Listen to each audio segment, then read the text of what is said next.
il PNRR? Piano di resilienza.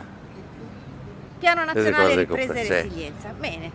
Lei per caso sa in cosa Varese ha investito? No, Bene. E in che cosa potrebbe investire? Secondo me di in cosa c'è tante bisogno? cose. Tipo?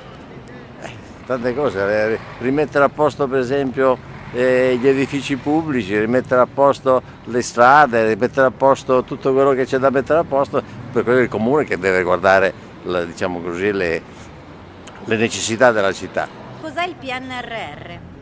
PNRR è il piano europeo di salvataggio a seguito della pandemia, presumo, no? Giusto? Perfetto. Varese in che cosa ha investito? Per cosa sta utilizzando i fondi del PNRR? Allora, che sappia io, presumo per la ristrutturazione della zona delle stazioni, immagino. Visto no, ho sbagliato. Che cos'è il PNRR? È il piano di nazionale, resilienza e ripresa. Perfetto. Varese in cosa ha investito con i fondi europei? La caserma sicuramente sta facendo dei lavori, la nuova entrata in autostrada che ho visto che è slittata di un mese, quindi ci saranno ancora disagi, però purtroppo in 10 anni bisogna anche comunque cambiarla, e il nuovo palaghiaccio. Che cos'è il PNRR?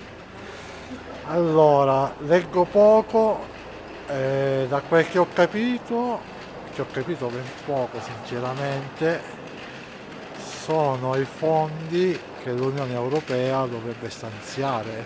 Perfetto. Tu sai Varese in che cosa li ha investiti? No, E secondo te in cosa potrebbe investire? Se ti viene in mente un progetto, un'opera, di cosa ha bisogno la città? sistemazione dei marciapiedi? Marciapiedi? Sì. Va bene, grazie.